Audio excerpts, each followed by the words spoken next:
बोलो दुर्गा माता की जय होवे। जोता वाली माता की जय होवे। जय श्री गणेश। सभी देवी देवताओं की जय होवे। भक्तों, कल हमारा एकादश अध्याय हुआ था।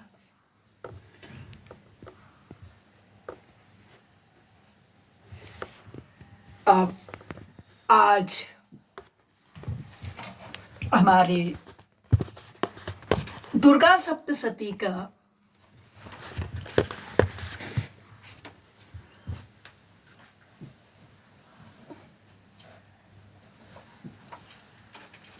द्वादश और त्रयोदश पाठ पूरा हो जाएगा, इसलिए आप सब लोग बड़े प्रेम भाव से बने रहिए। बोलो दुर्गा माता की जय। द्वादश अध्याय में हम देवी चरित्र के पाठ का महात्म्य पढ़ेंगे।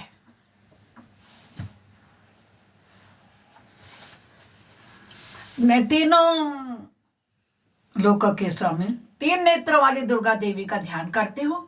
उनके श्री अंगों की प्रभा बिजली के समान है। वे सिंह के कंधे पर बैठी हुई हैं, भयंकर प्रतीत होती हैं। हाथों में तलवार और ढाल लिए हुए अनेक कन्याएं उनके सेवा में खड़ी हुई हैं। अपने हाथों में चक्र, गदा, तलवार, ढाल, बाण, धनुष, पाश और तर्जनी मुद्रा धारण किए हुए हैं। उनका स्वरूप अग्निमय है तथा वे माथे पर चंद्रमा का मुकुट धारण की हुई हैं।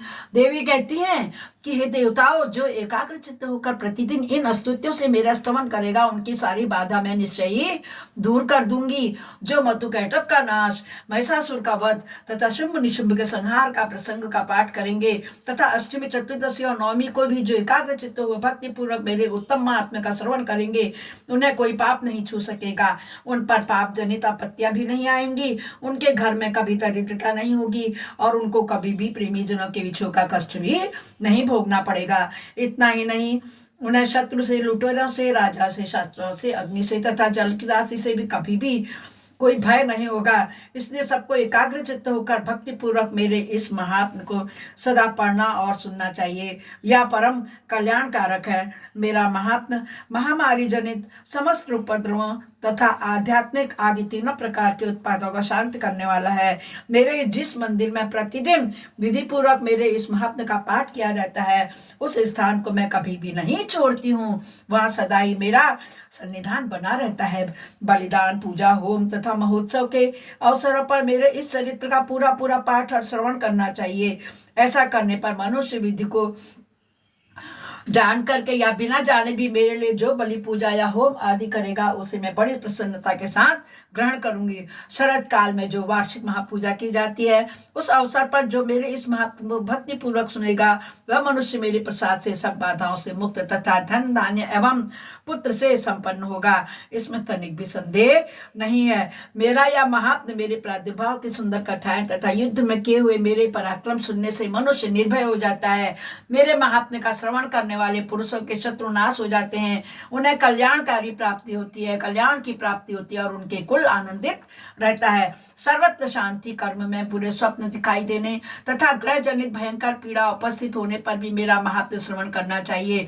इससे सब विघ्न और भयंकर बाधाएं, पीड़ाएं शांत हो जाती हैं। मनुष्यों द्वारा देखा हुआ दुस्वप्न शुभ स्वप्न में परिवर्तित हो जाता है। बाल ग्रहों से आक्रांत हुए बालकों के लिए यह महात्म्य शांति कारक है तथा मनुष्य के संगठन में फूट होने पर यह अच्छी प्रकार मित्रता कराने वाला होता है।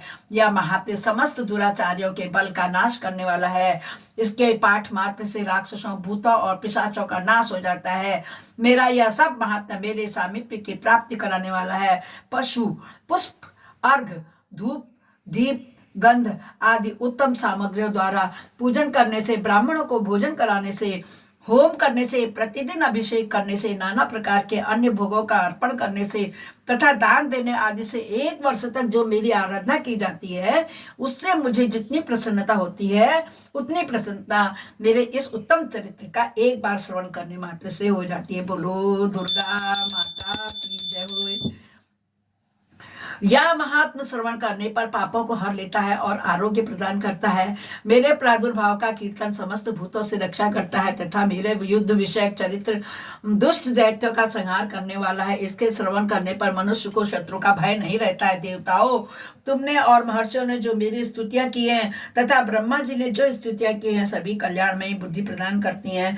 वन में, सूने मार्ग में तथा दानवा नल से घिर जाने पर, निर्जन स्थान में लुटेरों के दाव में पड़ जाने पर या शत्रुओं से पकड़े जाने पर अथवा जंगल में सिंह, व्याघ्र या जंगल हाथियों के पीछे पड़ने पर, कुपित राजा के आदेशों से वध या बंधन के स्थान ले जाने पर, मेरे महासागर, मैं नाव पर बैठने के बाद भारी तूफान से नाव के डगमग होने पर भी, अत्यंत भयंकर युद्ध में शस्त्रों का प्रहार होने पर भी, वेदना से पीड़ित होने पर, किम बहुना सभी भयानक बाधाओं के उपस्थित होने पर भी, जो मेरे इस चरित्र का स्मरण करता है वह मनुष्य संकट से मुक्त हो जाता है। मेरे प्रभाव से सिंह आदि हिंसक जंतु नष्ट हो जाते हैं और लुटेरों तथा शत्रु भी मेरे चरित्र का स्मरण करने मात्र से ही पुरुषों से दूर भागते हैं। ऋषि कहते हैं, दोस्तों क्या कहते हैं, यह कहकर प्रचंड पराक्रमशाली भगवती चंडिका सब देवताओं के देखते देखते वहीं अंतर ध्यान हो गई। फिर समस्त देवता भी शत्रुओं के मारे जाने से निर्भय हो पहले की ये भांति बड़ यज्ञ भाग का उपभोग करने लगे, अपने अपने अधिकार का पालन करने लगे। संसार का विध्वंस करने वाले महाभयंकर अतुल पराक्रमी देव शत्रु शुंभ तथा महाबली निशुंभ के युद्ध में देवी द्वारा मारे जाने पर शेष दैत्य पाताल लोक में चले आए। राजन, इस प्रकार भगवती अंबिका देवी नित्य होती हुई भी पुनः पुनः प्रकट होकर जगत की रक्षा करती हैं। ही वे ही इस संसार को मोहित करने वाले हैं, वे ही जगत को जन्म देती हैं, वे ही प्रार्थना करने पर संतुष्ट हो विज्ञान और स्मृति प्रदान करती हैं। हे राजन, महाप्रलय के समय महामारी का स्वरूप धारण करने वाली वे महाकाली ही इस समस्त ब्रह्मांड में व्याप्त हैं। वही समय समय पर महामारी होती है और वही स्वयं अजन्मा होती हुई भी सृष्टि के रूप में प्रकट होती है। वे सनातनी देवी समयानुसार संपूर्ण भूतों की रक्षा करती हैं। मनुष्यों के अभ्युदय के समय ही वे घर में लक्ष्मी के रूप में स्थित हो उन्नति प्रदान करती हैं। वही अभाव के समय दरिद्रता बनकर विनाश का कारण होती है। पुष्प, धूल और गंध आदि से पूजन करके उनकी स्तुति करने पर धन, पुत्र, धार्मिक बुद्धि और उत्तम गति प्रदान करती है। बोलो दुर्गा माता की जय। इस प्रकार श्री मार्कंडेय पुराण में सान्वरित मनवंतर की कथा के अंतर्गत देवी महात्म्य में फल स्तुति नामक 12वां अध्याय पूरा हुआ। दोस्तों, आज हमारा पाठ संपूर्ण हो जाएगा। अब हम करते हैं त्रयोदश अध्याय में पुनर्विस्मृत। अब जो सारी कथा ऋषि ने सुनाई ना, राजा सूरत को और वैश्य को, उनको देवी का वरदान त्रयोदश अध्याय में है। देखिए, जो उदय काल के सूर्य मंडल किसी कांति कारण वर्ण करने वाली हैं, जिनके 4 भुजाएं, 3 नेत्र हैं तथा जो अपने हाथों में पाश, अंकुश, वर एवं अभय की मुद्रा धारण किए रहते हैं, उन शिवा देवी का मैं ध्यान करती हूँ। क्या कहते हैं ऋषि, हे राजन, इस प्रकार मैंने तुमसे देवी के उत्तम महात्म्य का वर्णन किया है, जो मैंने भी आप लोगों को सुना दिया है। जो इस जगत को धारण करती है उन देवी का ऐसा ही प्रभाव है। वे ही विद्या उत्पन्न करती हैं। भगवान विष्णु की माया स्वरूप है। उन भगवती के द्वारा ही तुम ये वैश्य तथा अन्य विवेकी जन मोहित होते हुए भी मोहित हुए हैं तथा आगे भी मोहित होगे। महाराज, तुम उन्हीं परमेश्वरी की शरण में जाओ। आराधना करने पर वे मनुष्यों को भोग, स्वर्ग और मोक्ष प्रदान करती हैं। मार्कंडेय जी कहते हैं, कौशिक जी, मेघा मुनि के ये वचन सुनकर राजा सूरत ने उत्तम व्रत का पालन करने वाले उन महाभाग महर्षि को प्रणाम किया। वे अत्यंत ममता और राज्यापहरण से बहुत खिन्न हो चुके थे। महामुने इसलिए विरक्त होकर ये राजा तथा वैश्य तत्काल तपस्या को चले गए और जगदम्बा के दर्शन के लिए नदी के तट पर रह करके तपस्या करने लगे। वे वैश्य उत्तम देवी सूक्त का जप करते हुए तपस्या में प्रवृत्त हुए। वे दोनों नदी के तट पर देवी की मिट्टी की मूर्ति बनाकर पुष्प, धूप और हवन आदि के द्वारा उनकी आराधना करने लगे। उन्होंने पहले तो आहार को धीरे धीरे कम किया, फिर उन्होंने बिल्कुल ही निराहार को क्या किया, त्याग दिया। देवी मंत्र में ही, देवी की पूजा में ही मन लगाकर एकाग्रचित्त होकर के चिंतन प्रारंभ कर दिया। क्योंकि जो राजा सूरत के और वैश्य के मन में दुविधा थी, जो प्रेम माया मोह था, वो सब देवी पाठ को सुनने से क्या हुआ, दूर हो गया। वे दोनों अपने शरीर के रक्त से प्रेषित बलि देते हुए लगातार 3 वर्ष तक संयम पूर्वक आराधना करते रहे। इस पर प्रसन्न होकर जगत के धारण करने वाली चंडिका देवी ने प्रत्यक्ष होकर उन्हें दर्शन दिया। ओ बोलो दुर्गा माता की जय होवे। क्या बोली देवी माता? भक्तों सुनिए, ध्यान से सुनिए। राजन तथा अपने कुल को आनंदित करने वाले वैश्य, तुम लोग जिस वस्तु की अभिलाषा रखते हो वो मुझसे मांगो, मैं संतुष्ट हूं, अतः तुम्हें वह सब कुछ दे दूंगी। मार्कंडेय जी कहते हैं, तब राजा ने दूसरे जन्म में भी नष्ट न होने वाला राज्य मांगा। इस जन्म में भी शत्रुओं की सेना को बलपूर्वक नष्ट करके पुनः अपना राज्य प्राप्त कर लेने के लिए वरदान मांगा। और वैश्य का चित्त संसार की ओर से खिन्न हो चुका था, विरक्त हो चुका था। वे बड़े बुद्धिमान थे, अतः उस समय उन्होंने तो ममता और अहंता रूप आसक्ति का नाश करने वाला ही ज्ञान मांगा कि मेरे मन में जो ममता है, अहंता है, अहम भाव है, जो आसक्ति है, इनके प्रति प्रेम है, उसको नष्ट कर दो, मुझे ज्ञान दो। देवी बोली, हे राजन, तुम थोड़े ही दिनों में शत्रुओं को मारकर अपना राज्य प्राप्त कर लोगे।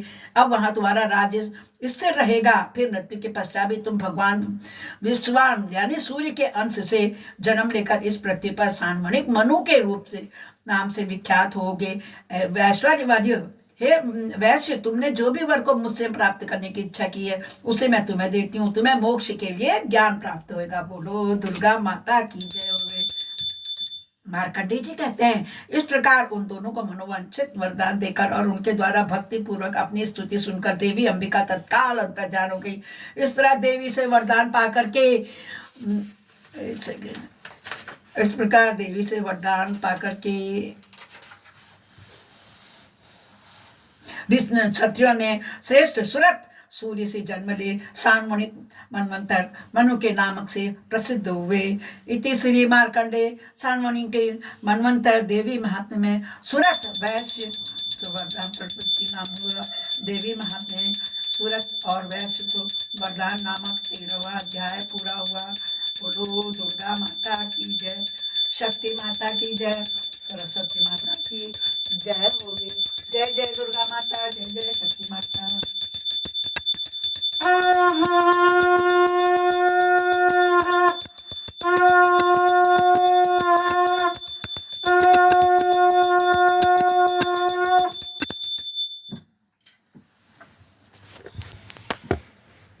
भक्तों,